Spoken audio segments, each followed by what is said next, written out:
The observation deck of the Krillian dreadnought Void Render hummed with the satisfied energy of a predator sizing up its prey. Admiral Zexthak stood before the massive viewing portal, his forearms clasped behind his back, watching the blue-green marble of Earth rotate slowly in the darkness of space. Around him, his senior officers maintained respectful silence, their scaled hides gleaming under the ship's artificial lighting. Such a pathetic little world, Zexthak mused, his voice carrying the characteristic hiss of his species. How did something so weak manage to spread across 17 star systems? Captain Velmore, his second-in-command, stepped forward. Her cybernetic eye whirred as it focused on the planet below. Intelligence reports suggest they reproduce at an alarming rate, Admiral. Their short lifespans make them desperate to expand before death claims them. Zexthak's mandibles clicked in what passed for laughter among the Krillians. Desperation. Yes, that explains their reckless expansion into territories they have no right to claim. He turned away from the viewport, his eyes, 6 of them, scanning the bridge's tactical displays. And, now they dare to reject our generous offer of vassalage. The offer had been simple enough. The Krillian Empire, rulers of over 3,000 star systems, had extended what they considered unprecedented mercy to the human colonies. Submit to Krillian rule, accept second-class citizenship, provide 20% of their population for labor camps, and they would be allowed to continue their meager existence under the Empire's protection. Humanity's response had arrived 3 days ago. A simple 2-word message transmitted across all frequencies: get lost.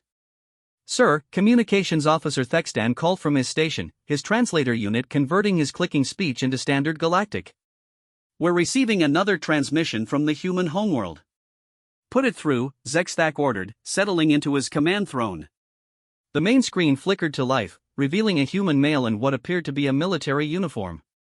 The creature looked absurdly fragile compared to the Krillians, no natural armor, no visible weapons, just pink flesh and determination. Zexthak had to suppress the urge to laugh at the pathetic sight. This is Admiral Sarah Chen of the United Earth Defense Force, the human said, though her lips didn't match the translated words coming through the comm system. I'm speaking on behalf of all human colonies and territories. Admiral Chen, Zexthak replied, making no effort to hide his amusement. I am Admiral Zexthak of the Krillian Imperial Navy. I trust you have reconsidered our generous terms? The human's face remained expressionless. We have. Our answer remains the same. Leave our space immediately, or face the consequences. This time, Zexthak did laugh, a sound like grinding metal. Consequences? Little human, do you comprehend what you're facing? This single dreadnought could blast your entire homeworld. Our fleet contains 47 capital ships, each one capable of reducing a planet to molten rock. Your entire species numbers barely 8 billion across all your colonies. The Krillian Empire commands the loyalty of over 2 trillion subjects. Admiral Chen nodded slowly. We're aware of the numbers, Admiral. We're also aware that numbers don't tell the whole story. Enlighten me, Zexthak said, leaning forward. This should be amusing.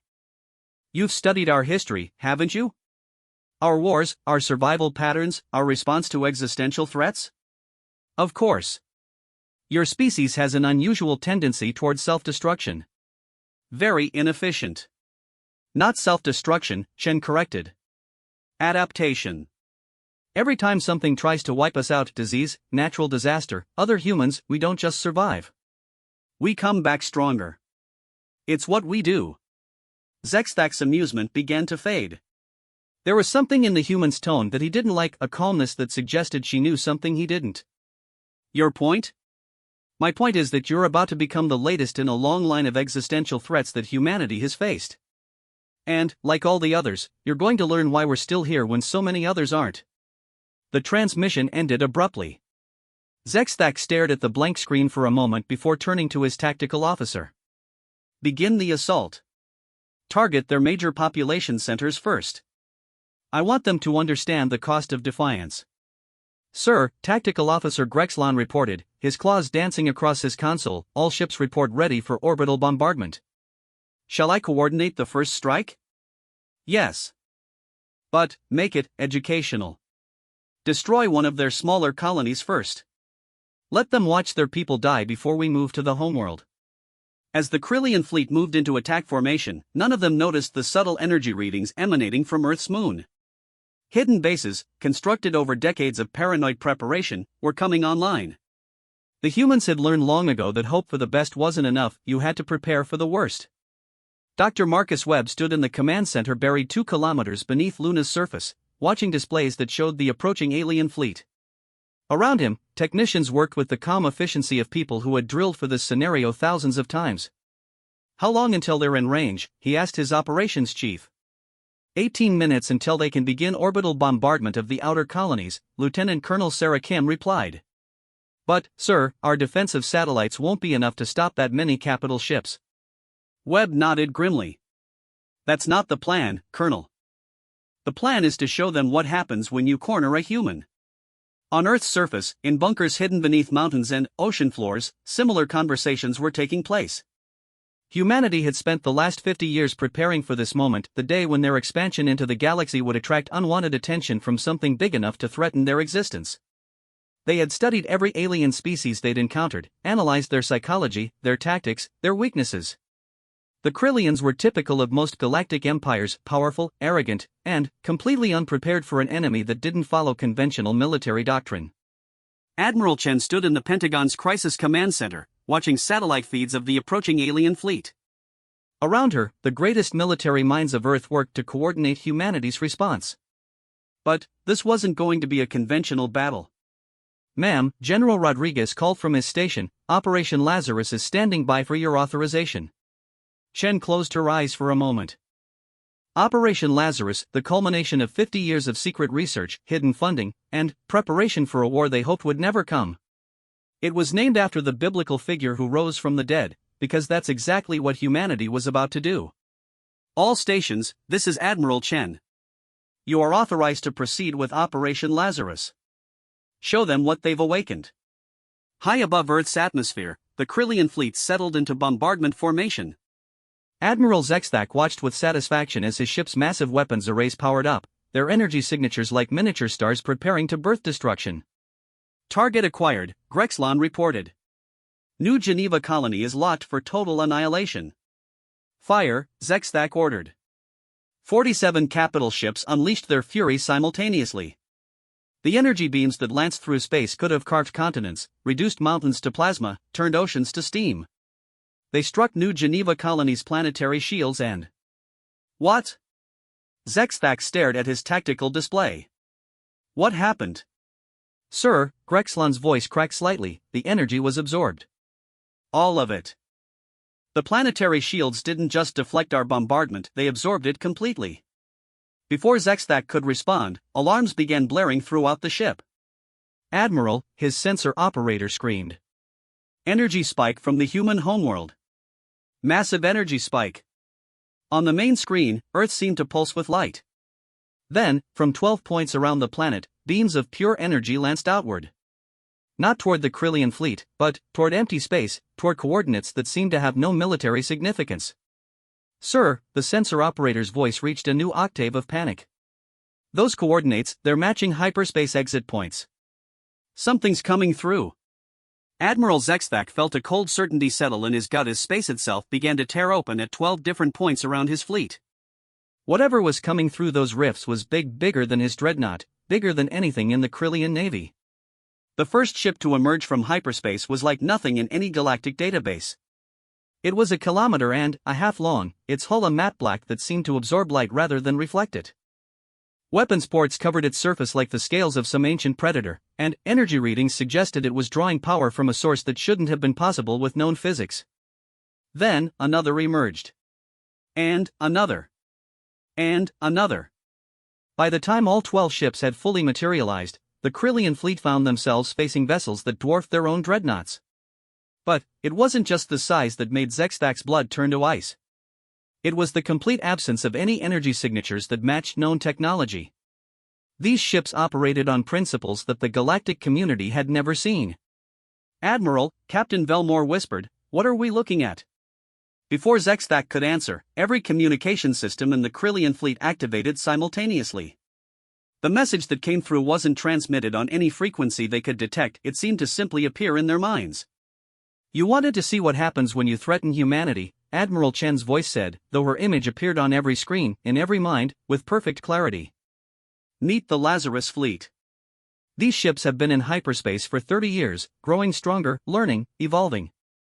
We sent them there the day we first detected signs of a galaxy filled with hostile species. The largest of the black ships, a 2-kilometer monster that bristled with weapons that hurt to look at, moved closer to the Krillian flagship. As it approached, Zexthak could see that its hull wasn't just black metal. It was moving, shifting, adapting. Like living tissue made of some impossible material. You see, Admiral Zexthak, Chen continued, humans have a saying, never corner a wounded animal. You made the mistake of thinking we were the wounded animal. You're wrong. We're the predator. And, you just backed us into a corner. The Lazarus fleet ships began to spread out, moving with impossible grace for vessels of their size. Each one took position to maximize firing angles while minimizing friendly fire risks. It was a formation that spoke of centuries of tactical development, not the few decades humans had supposedly been in space. Impossible, Zexthak breathed. You're a primitive species. Your technology is barely above chemical rockets and nuclear fusion. That's what we wanted you to think, Chen replied. But, humans have been preparing for this day since we first looked up at the stars and realized we probably weren't alone. Every ship you see was built in hidden facilities, powered by technologies we developed in secret. We've been at war with the galaxy for 50 years, you just didn't know it yet. As if to emphasize her point, the nearest Lazarus ship powered up its weapons. The energy readings were so far beyond Krillian technology that their sensors simply couldn't measure them. Warning lights bathed the bridge in red as the ship's computers struggled to process what they were detecting. Admiral! Grexlan called out, his composure finally breaking completely. Those ships, they're not just more advanced than us. They're operating on completely different physics. It's like they're following rules that don't exist in our universe. Zexthak stared at the impossible sight before him. 12 ships that shouldn't exist, crewed by a species he had dismissed as primitives, wielding power that made the entire Krillian Empire look like children playing with toys. For the first time in his military career, Admiral Zexthak felt fear. Not concern, not worry, pure, primal terror. Because he was beginning to understand what Admiral Chen had tried to tell him. Humans weren't just survivors. They were something far worse. They were survivors who had learned to hunt. The silence that followed Admiral Chen's words stretched across space like a hell breath. On the bridge of the Void Render, Admiral Zexthak found himself facing a reality that his military training had never prepared him for. The tactical displays showed impossible readings, energy signatures that violated known physics, ship designs that seemed to bend space around them, and weapon systems that registered as gaps in reality itself. Sir, Communications Officer Thextan's voice trembled as he spoke, we're receiving priority transmissions from the Imperial Command. They're demanding a status report. Zexthak almost laughed. A status report. How exactly was he supposed to explain that humanity's primitive technology had just materialized 12 ships that made the entire Krillian fleet look like ancient relics? Tell them, Zexthak said slowly, his eyes fixed on the nearest Lazarus ship, that the situation has become complicated. Captain Belmore stepped closer to the Admiral's command throne, her cybernetic eye whirring as it attempted to scan the human vessels. Sir, my implants can't penetrate their hull shielding. It's like they exist in some kind of dimensional bubble. Before Zexthak could respond, space around the Lazarus fleet began to shimmer. Where moments before there had been 12 massive ships, now there appeared to be hundreds. Each vessel seemed to exist in multiple dimensions simultaneously, creating a visual effect that made the Krillian sensors scream with conflicting data. Holographic projections? Grexlan suggested hopefully from his tactical station. Negative, the sensor operator replied, his voice hollow. Each signature is real. Each ship is reading as solid matter. But, they can't all be there. It's physically impossible. Admiral Chen's image reappeared on their screens, her expression showing what might have been sympathy. You're trying to understand our technology through your framework of physics. That's your first mistake, Admiral. We stopped being bound by conventional physics about 20 years ago. Dr. Marcus Webb stood in the Luna Command Center, watching as humanity's greatest secret unfolded before the alien fleet. Around him, technicians monitored systems that existed at the very edge of human understanding, technologies that had required not just scientific breakthroughs, but fundamental shifts in how they perceived reality itself. Status report on the dimensional anchors, Webb called to his engineering team. All 12 Lazarus ships are maintaining stable quantum superposition, Chief Engineer Sarah Vance replied from her station. The alien sensors are reading multiple versions of each ship because, technically, multiple versions of each ship exist. We're using quantum mechanics to literally be in several places at once. Webb nodded, his attention shifting to the tactical display. The Krillian fleet remained in attack formation, but their weapon systems had powered down. Good. Fear was a more effective weapon than any missile. On Earth, in a bunker beneath the Swiss Alps, General Harrison Kim monitored the psychological warfare aspects of their operation. Decades of studying alien psychology had taught them that most galactic species, including the Krillians, were fundamentally rational. They followed logical patterns, predictable strategies, conventional thinking. Humans had given up conventional thinking the day they realized they were probably the weakest species in a hostile galaxy. How are our guests reacting? Webb asked through the communication link. Exactly as predicted, Kim replied. Confusion, fear, and an inability to process what they're seeing. The Krillians are a hierarchical species, they understand power structures, but they've never encountered an enemy that operates outside their understanding of reality. Back aboard the Void Render, Admiral Zexthak was discovering the truth of that assessment. Every instrument on his ship contradicted every other instrument. The human vessels appeared to be massive and tiny, near and far, moving and stationary, all at the same time. It was as if his sensors were having a nervous breakdown. Admiral, Captain Velmore said quietly, perhaps we should consider withdrawing until we can better assess the situation. Withdrawal? Zexthak's pride flared. From a handful of primitive ships? The Empire has never retreated from an inferior force. Sir, Grexlon interrupted from tactical, respectfully, these forces don't appear to be inferior. Our computers can't even establish proper targeting locks. It's like trying to shoot at ghosts that occasionally decide to be real. As if summoned by his words, the largest of the Lazarus ships moved closer. As it approached, the reality distortions around it intensified. Zexthak watched in fascination and horror as space itself seemed to bend around the vessel, creating visual effects that made his head hurt. You're still thinking like a conventional military force, Admiral Chen's voice said, though this time it seemed to come from inside their heads rather than through their communication systems. You see ships, weapons, tactical formations. You're missing the bigger picture. What bigger picture?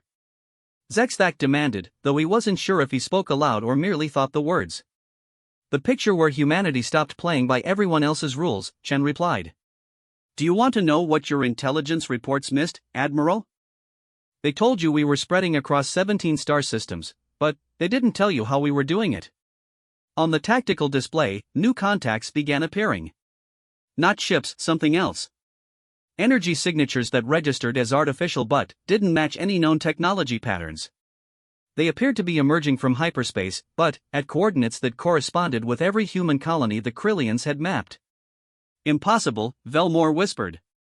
Those signals are coming from human colonies, but they're showing as massive energy sources. Our intelligence said their colonies were barely self-sufficient. Your intelligence was looking at what we wanted them to see, Chen explained. Every human colony you've mapped is actually a fortress. Every civilian population center is built around a military installation that makes your dreadnought look like a pleasure craft. We've been preparing for this war since the day we left Earth. The energy signatures from the human colonies began to intensify.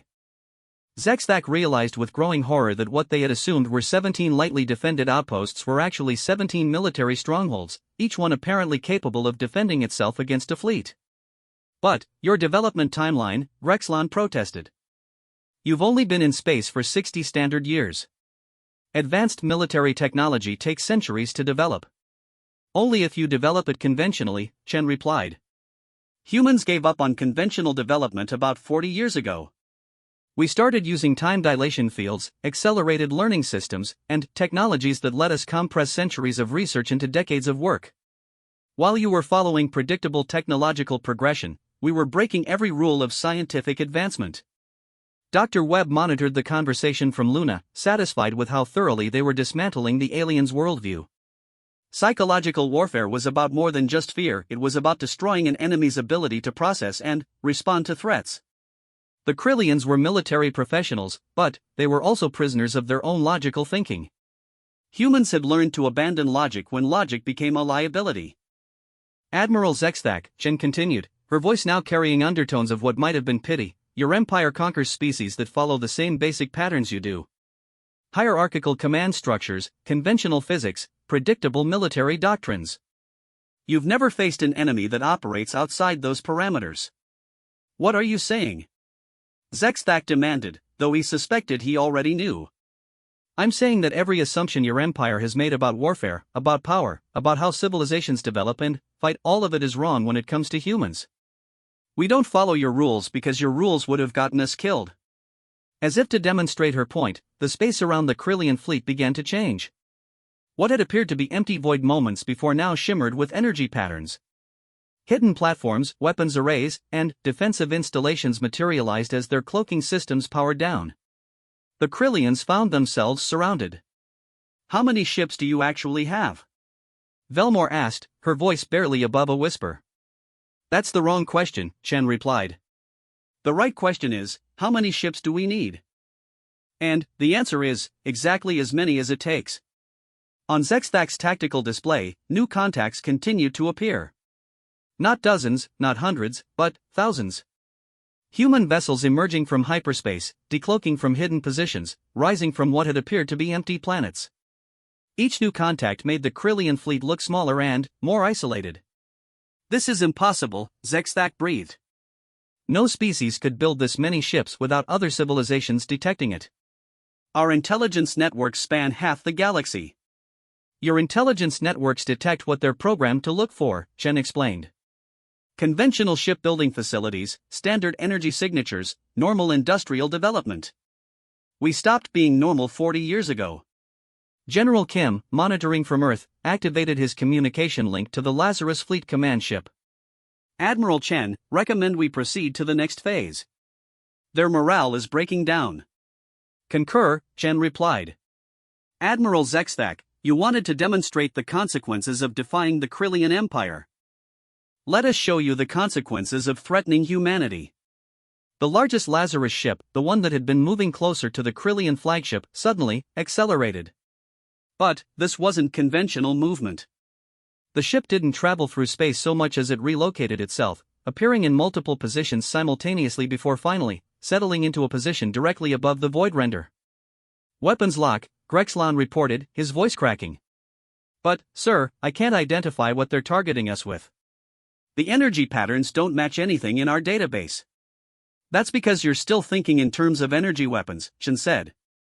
What's targeting you isn't a weapon, it's a localized distortion of spacetime itself. We're not planning to shoot your ship, Admiral. We're planning to convince the universe that your ship doesn't exist.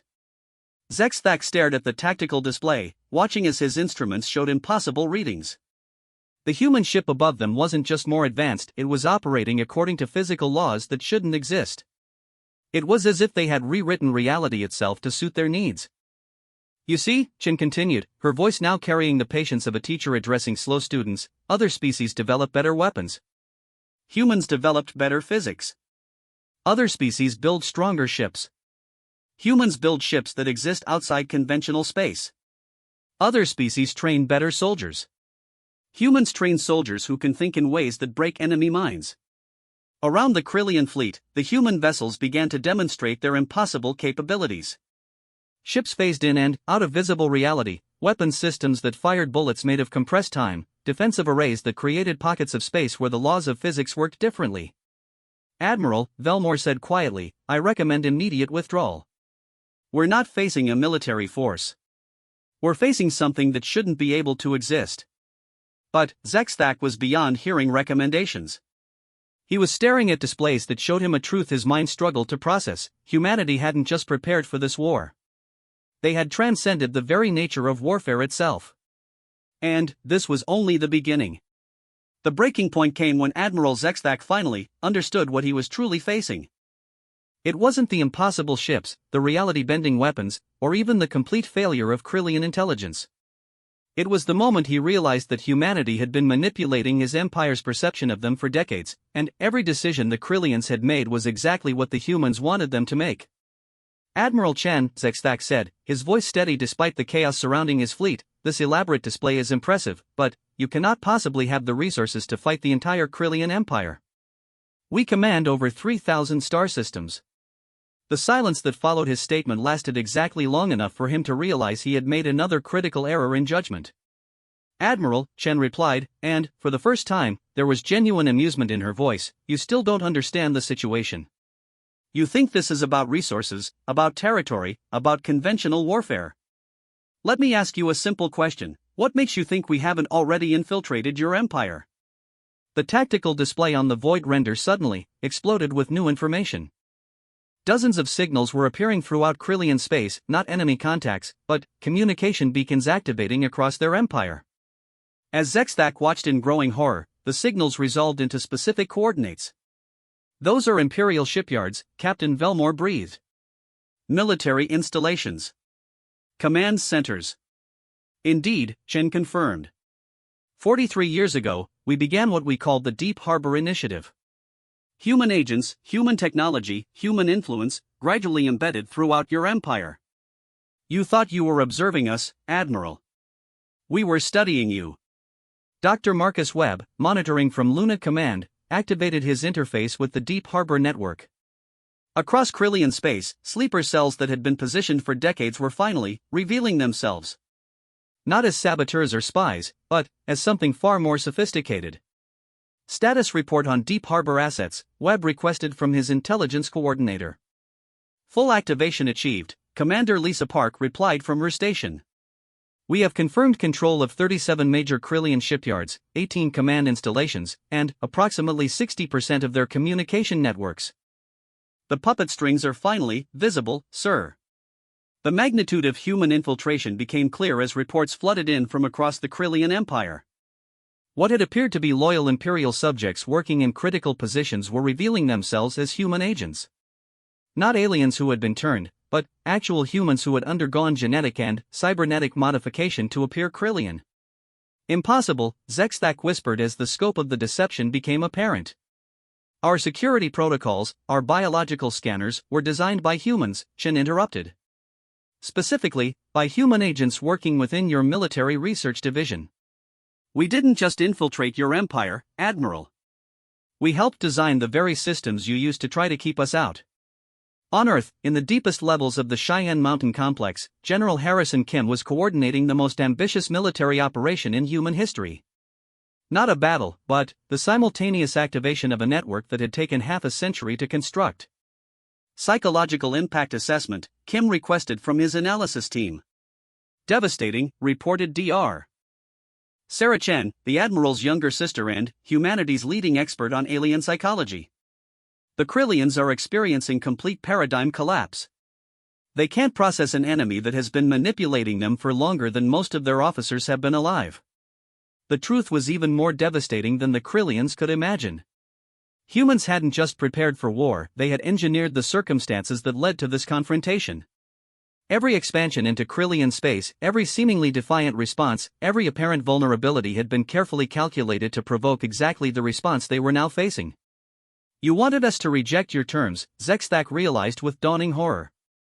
This entire scenario was planned. From the beginning, Chen confirmed. We needed you to bring your fleet here, to this system, at this time. We needed you to see exactly what happens when humanity decides to stop pretending to be weak. The space around the Krillian fleet continued to fill with impossible sights.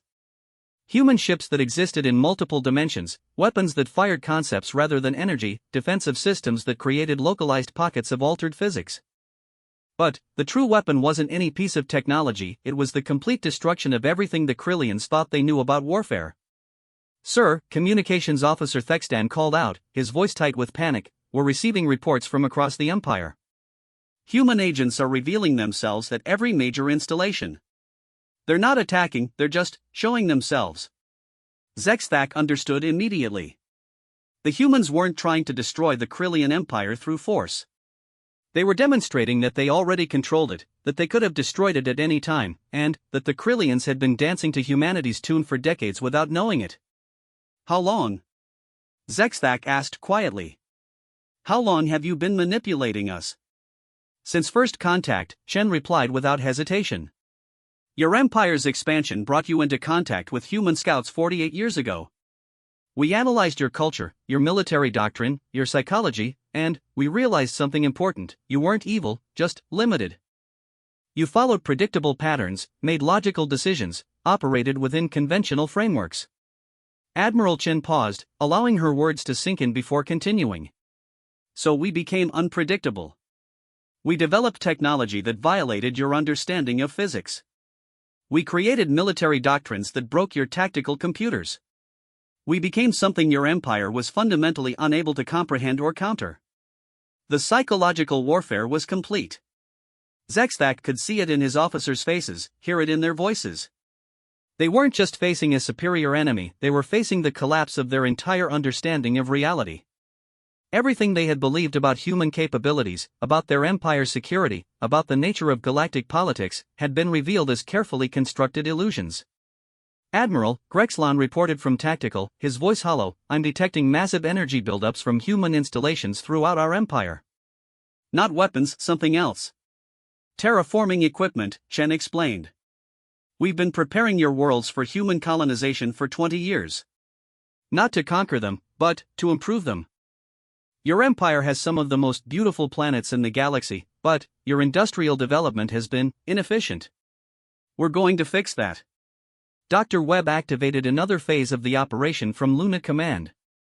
Across Krillian space, concealed terraforming installations came online. These weren't weapons of destruction, they were tools of transformation. Polluted worlds began cleaning themselves, damaged ecosystems started regenerating, and dying planets showed the first signs of renewed life. You're not here to destroy us, Zexthak realized. You're here to replace us. Replace is the wrong word, Chen corrected. We're here to absorb you. The Krillian Empire ends today, Admiral, but the Krillian people don't have to. You can join us, learn from us, become part of something greater than what you were. Or you can continue to resist and discover exactly how creative humans can be when they're truly motivated. To demonstrate her point, one of the Lazarus ships moved close enough to the void render for its hull to be clearly visible. What Zexthak saw defied every assumption he had made about human technology.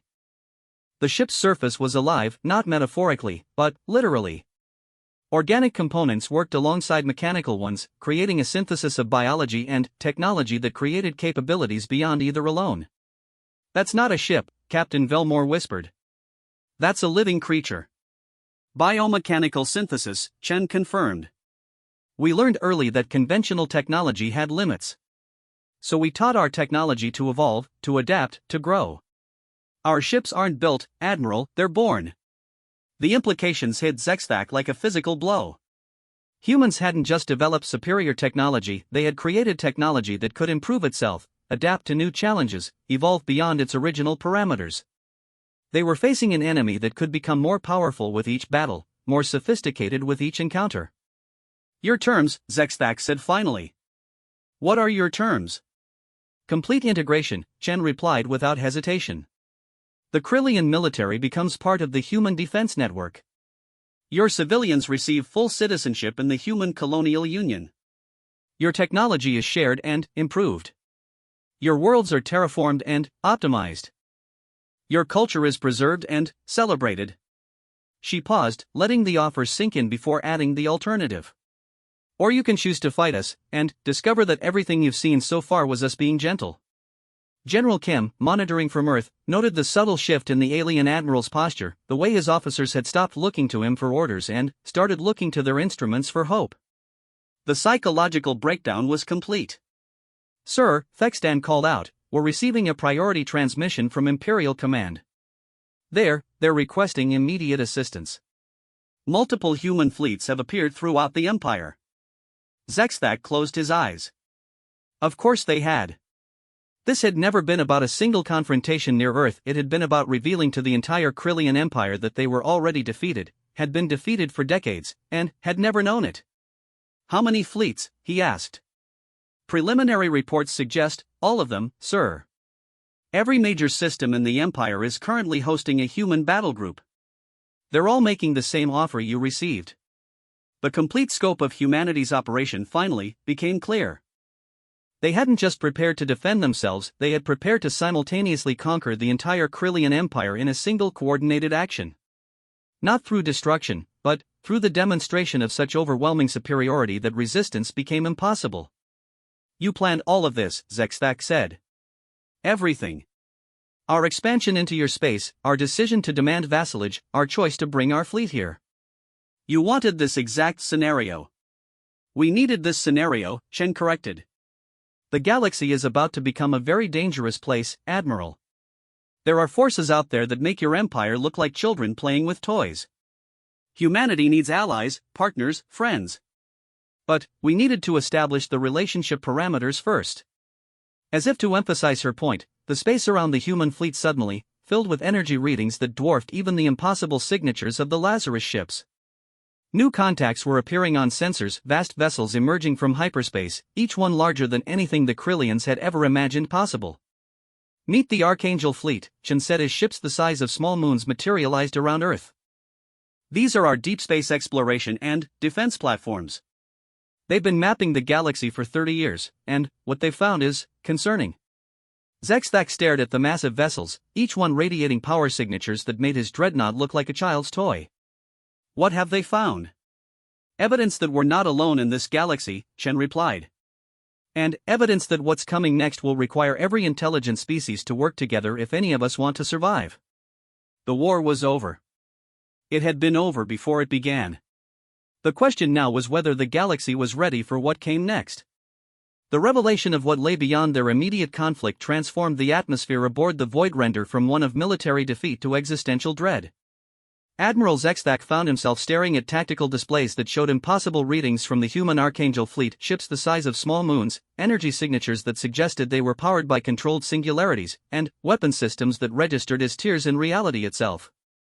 "Admiral Chen," Zexthak said, his voice carrying a weight he had never felt before, "what exactly did your exploration fleets find?"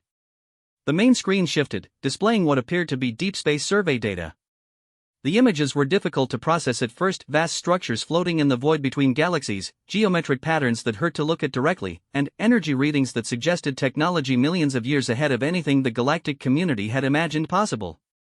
"We call them the architects," Chen explained, her voice carrying the kind of careful neutrality that suggested she was discussing something that had fundamentally changed humanity's understanding of their place in the universe. 30 years ago, our deep-range scouts detected structures in the intergalactic void. Not ships, not planets, constructs that span light years and appear to be actively reshaping spacetime itself. Dr. Marcus Webb, monitoring from Luna Command, felt the familiar chill that came with discussing the architect threat. The discovery of the ancient structures had been the driving force behind every human military development for 3 decades. Everything else, the infiltration of the Krillian Empire, the development of impossible technologies, the creation of the Lazarus and Archangel fleets, had been preparation for a threat that made galactic politics seem trivial. "The structures are moving," Chen continued. "Slowly, by our standards, they've closed approximately 40% of the distance between the Andromeda Galaxy and our own in the past 30 million years. But our calculations suggest they'll reach the outer rim of our galaxy within the next 50 years. Captain Velmore stepped closer to the display, her cybernetic eye attempting to process the alien geometries. "What do they want?" "That's the problem," Chen replied. "We don't know if they want anything. Our best analysis suggests they're not even aware of us. They appear to be engaged in some kind of cosmic engineering project, reshaping entire galactic clusters according to patterns we can't comprehend." The implications sank in slowly. Zexthak realized that humanity's apparent aggression, their overwhelming technological superiority, their careful manipulation of galactic politics, all of it had been preparation for a threat that made their current conflict seem like children arguing over toys. "You needed to unite the galaxy," he said with dawning understanding. "Everything you've done, all the infiltration and technology development, you're trying to prepare us for something that could destroy all intelligent life." "Not trying," Chen corrected. "Doing. The architect structures will reach our galaxy whether we're ready or not. The only question is whether we'll face them as a united coalition with the best technology we can develop, or as scattered, primitive civilizations that get swept aside like dust." General Harrison Kim, coordinating from Earth, activated his communication link to provide additional context. "Admiral Zexthak, may I present some additional data that might help you understand the urgency of our situation?" The display shifted again, showing a time-lapse animation of galactic history based on humanity's long-range observations. As they watched, entire star systems simply disappeared. Not destroyed by warfare or natural phenomena, but restructured into geometric patterns that served purposes beyond current understanding. The architects have already processed 7 galaxies that we know of, Kim explained. In each case, all existing matter, planets, stars, living beings, was converted into components of their larger construction project. We don't know if this represents malice, indifference, or something else entirely. Dr. Webb contributed additional data from his analysis teams. Our xenoarchaeology divisions have found evidence that previous galactic civilizations detected the architect approach and attempted various responses. Some tried to hide, some tried to fight, some tried to communicate. None succeeded. The scope of the threat was becoming clear to the Krillian officers. This wasn't about territorial disputes or political control, it was about the survival of all biological intelligence in their galaxy. Every species, every civilization, every individual life form faced the same potential fate. How long do we have? Zexthak asked. 50 years until they reach the outer rim, Chen replied. Perhaps 100 years until they reach the galactic core where most civilizations are concentrated. Time enough to prepare, if we start immediately and work together. And if we don't work together? Then, we face them separately, and we all die separately. The choice was stark, absolute, and terrifying in its simplicity. Zexthak looked around his Bridget officers who had spent their careers thinking in terms of conventional threats, manageable enemies, understandable conflicts. None of their training had prepared them for an existential threat that transcended every category of warfare they understood. What do you need from the Krillian Empire? He asked finally. Everything, Chen replied without hesitation. Your industrial capacity converted to producing advanced defensive technologies. Your population trained in new military doctrines. Your scientists working alongside human researchers to develop weapons and defenses we haven't imagined yet. Your fleets integrated into a galactic defense network. She paused, allowing the magnitude of what she was proposing to sink in. In return, we offer you technologies that will advance your civilization by thousands of years, access to human defensive capabilities, and a voice in planning the galaxy's response to the architect threat. Dr. Webb activated another display showing human technological capabilities in more detail. What the Krillians saw defied their understanding of scientific progression. Faster-than-light travel that didn't rely on hyperspace, energy production that tapped directly into quantum fluctuations, materials that existed in multiple dimensions simultaneously. Your technology, Grexlon said from his tactical station, it's not just advanced. It's operating on completely different principles. Because we developed it specifically to counter architect capabilities, Chen explained. Conventional physics won't work against them. Conventional warfare is useless. We had to literally reinvent the foundations of technology to have any hope of resistance. The human demonstration continued as more Archangel fleet vessels decloaked throughout the solar system. Each ship was a masterwork of impossible engineering, hull materials that phased between dimensions, weapons that fired accelerated time, defensive systems that created pockets of space where different physical laws applied. This is what 50 years of focused development can accomplish when an entire species is working toward a single goal, Kim added. We've transformed every aspect of our civilization to prepare for this threat. Industry, military, science, culture, everything has been optimized for the coming conflict. Admiral Zexthak felt the weight of decision pressing down on him. His empire could resist, could try to maintain their independence and face this cosmic threat alone. Or they could surrender their sovereignty to become part of something larger, more capable, more likely to survive. Sir, Thexdan called from communications, we're receiving additional reports from across the Empire. Every system that has been contacted by human forces is reporting the same offer. Complete integration in exchange for access to advanced defensive technologies. And the human agents embedded in our systems? Velmore asked. They're revealing the full scope of their infiltration, Chen replied. For 40 years, they've been upgrading your technology, improving your industrial processes, and preparing your civilization for rapid advancement. We couldn't risk leaving any ally inadequately defended. The scope of human preparation was staggering. They hadn't just developed superior technology, they had spent decades improving every civilization they encountered, raising the technological and military capabilities of potential allies while maintaining the appearance of being inferior themselves. "You made us stronger," Zexthak realized.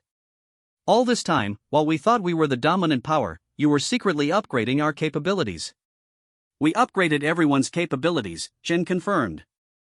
"Every species we encountered, every civilization that showed potential for cooperation, every military force that could contribute to galactic defense. The galaxy is already far more advanced than most governments realize, they just don't know it yet."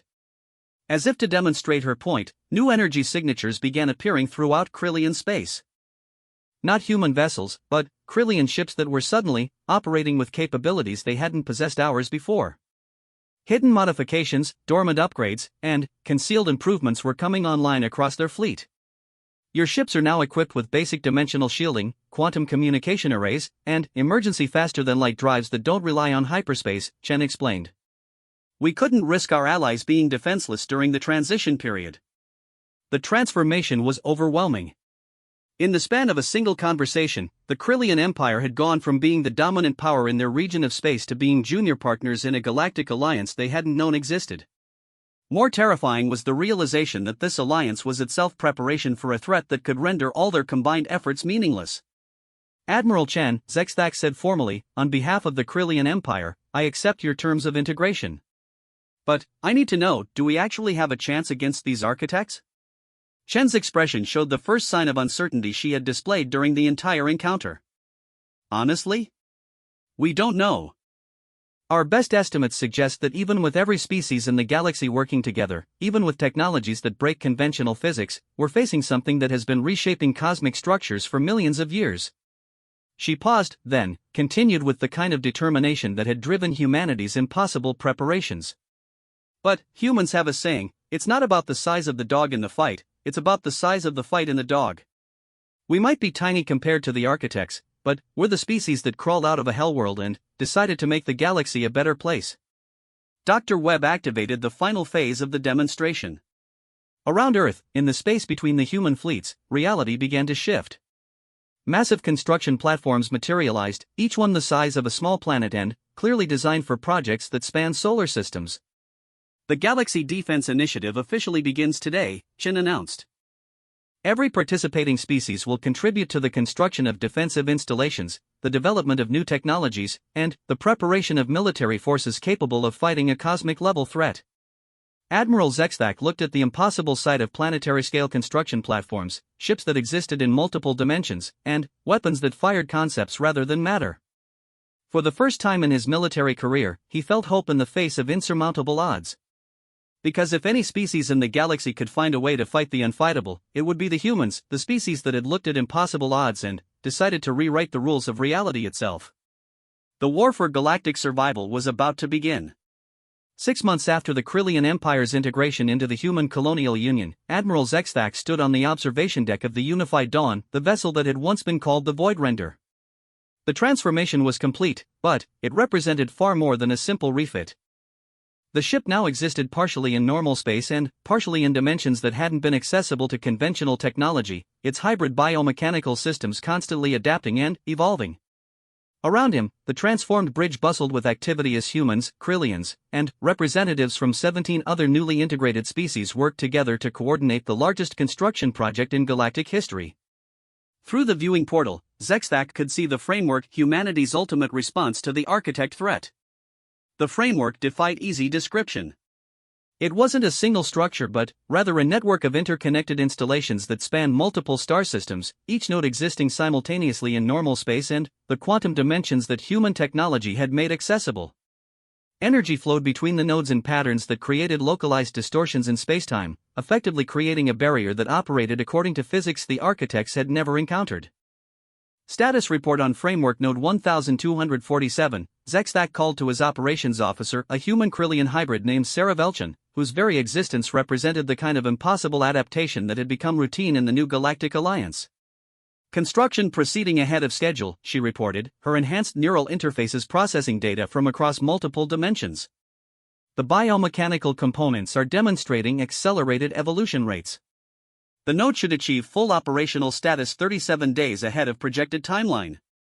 Dr. Marcus Webb, now serving as Director of Galactic Defense Coordination, materialized on the bridge through a quantum teleportation platform.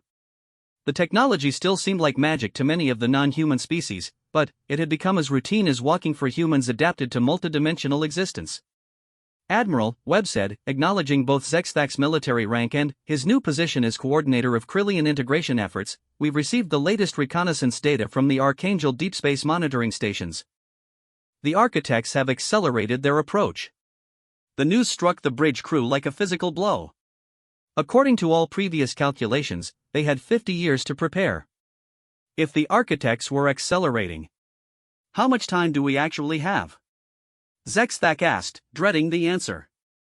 30 years until they reach the outer rim, Webb replied grimly. 15 years until they begin actively restructuring our galaxy's defensive perimeter. The acceleration wasn't random. Human analysis teams had determined that the architects were responding to something they detected in the galaxy. Whether it was the massive construction projects, the dimensional manipulation technologies, or simply the unprecedented level of cooperative activity among previously separate species, something had caught their attention. Admiral Chen, now serving as Supreme Commander of Galactic Defense Forces, appeared on the main communication screen. Her image transmitted simultaneously to every framework node, every integrated fleet, and every allied world across the galaxy. All defense coordinators, this is Admiral Chen with updated operational parameters, she began, her voice carrying the calm authority that had become a rallying point for billions of beings. The architect acceleration requires immediate implementation of Phase 7 preparations. Phase 7. Zexthak felt his blood chill at the mention. Phase 7 was the contingency plan they had hoped never to implement, the transformation of the entire galaxy into a single, massive defensive installation. It meant converting star systems into weapons, turning planets into computational nodes, and restructuring the fundamental nature of space itself. All species integration will accelerate to emergency timelines, Chen continued. We're no longer preparing for a distant threat, we're entering active pre-combat conditions. The scale of what they faced had grown beyond anything the galactic community had imagined when they first learned of the architect threat. Intelligence data streaming in from the human deep space monitoring network painted a picture of cosmic engineering that spanned multiple galaxies, structures that manipulated the fundamental forces of physics, and technologies that operated on scales that made their combined civilizations seem microscopic. Sir, Sarah Velchin called from her station, we're receiving priority data feeds from all framework nodes. The network is detecting unusual energy patterns from the architect structures. The main display filled with readings that pushed the limits of their most advanced sensors. The architect constructs were no longer simply moving toward their galaxy, they were actively scanning it, sending probe energies that analyzed everything from stellar composition to the quantum signatures of inhabited worlds. They know we're here, Webb said quietly. More than that, they know we're preparing to resist. For the first time since the integration began, Zexthak felt the full weight of what they were attempting. They weren't just facing a superior enemy, they were facing entities that had been reshaping cosmic structures for millions of years, beings whose understanding of physics and reality operated on levels that made their most advanced technologies seem primitive. Dr. Sarah Chen, now Director of Xenological Defense Analysis, activated her communication link from Earth's primary research facility. All stations, we've completed our analysis of the probe energies. The architects aren't just scanning our galaxy, they're analyzing our defensive preparations specifically. The implications were staggering. The architects weren't blind cosmic forces operating according to incomprehensible patterns. They were intelligent entities who could recognize military preparations and adapt their approach accordingly. The galaxy wasn't just facing a natural disaster, it was facing an intelligent enemy with millions of years of experience in galactic conquest. Defensive recommendations? Admiral Chan requested through the network. Full activation of all framework nodes immediately, Sarah Chen replied. The architects are showing clear signs of tactical analysis. They're not going to approach blindly, they're going to develop specific countermeasures to our defenses. Zexthak watched as the order went out across the galaxy. Framework nodes that had been planned for gradual activation over decades suddenly blazed to life simultaneously. The energy requirements were staggering, entire stars were being converted to power sources, and artificial singularities created to provide the massive power needed to operate dimensional defense networks. Admiral, his tactical officer reported, were detecting response patterns from multiple galactic neighbors. The architect's probe energies weren't limited to our galaxy, they're simultaneously scanning Andromeda, the Magellanic Clouds, and 17 other nearby galaxies. The scope of the threat suddenly became clear. This wasn't about the conquest of a single galaxy, it was about the systematic processing of an entire galactic cluster. The architects weren't just coming for them, they were coming for everything. How many galaxies are mounting defenses? Admiral Chen asked through the communication network. Unknown, Webb replied from his coordination center. But, we're detecting framework-type energy signatures from at least 6 other galaxies. Whatever the architects are, they've triggered defensive responses across the entire local cluster. For the first time since the crisis began, Zexthak felt something approaching optimism. They weren't facing the architects alone, civilizations across multiple galaxies were mounting coordinated defenses. The scope was terrifying, but it suggested that intelligence, cooperation, and determination weren't unique to their galaxy. All framework nodes report full operational status, Sarah Velchin announced. The network is stable and ready for active defense protocols. Admiral Chen's image appeared on every screen as she prepared to issue the orders that would transform their galaxy from a collection of civilizations into a single, unified defensive installation.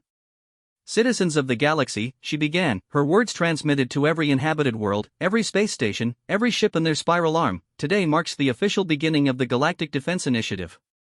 Our galaxy is now a fortress. Every star system is a weapon. Every inhabited world is a command center. Every citizen is a defender. She paused, allowing the magnitude of the transformation to sink in. The architects represent a threat to all biological intelligence in the universe. They have processed countless galaxies, absorbed trillions of civilizations, and reshaped cosmic structures according to their unknown purposes. Today, that pattern ends. The framework network activated fully, creating a defensive perimeter that spanned their entire galaxy. Energy barriers that existed in multiple dimensions simultaneously, weapon systems that fired compressed time and accelerated entropy, communication networks that operated faster than light by routing through quantum dimensions where distance was relative. We are no longer separate species competing for resources, Chen continued. We are no longer individual civilizations pursuing separate goals. We are a single entity dedicated to a single purpose, the defense of biological intelligence against forces that seek to reduce us to raw materials. Zexthak felt the truth of those words in ways that went beyond intellectual understanding. The integration process had changed him, changed all of them. Humans, Krillians, and dozens of other species were becoming something new, not losing their individual identities, but gaining capabilities that transcended their original limitations. Final systems check, Webb announced across all networks. All framework nodes, all integrated fleets, all planetary defense installations report readiness status. The responses flooded in from across the galaxy. Thousands of star systems, millions of installations, billions of defenders, all reporting ready for a conflict that would determine whether biological intelligence had a future in the universe. Architect structures have crossed the galactic perimeter, Sarah Chen reported from her analysis station. Estimated time to first contact, 14 hours, 37 minutes. Admiral Chen's final transmission went out to every defender in the galaxy. Remember this moment. Remember what we're fighting for. Not just our own lives, but the right of intelligence to exist. The right of consciousness to explore, to create, to dream. The architects see the universe as raw material to be processed. We see it as home to be protected. Zexthak stood at his station, surrounded by beings who had once been enemies, preparing to face a threat that could end everything they had ever known. But, for the first time since learning of the architect threat, he felt ready. Because humans had taught the galaxy the most important lesson in the universe: when something threatens everything you hold dear, you don't just fight back. You become something stronger than what you were, something better than what your enemies expect, something that refuses to accept defeat even when defeat seems inevitable. The galaxy was ready to show the architects what happened when you threatened humanity and their friends. And humanity had made friends with everyone.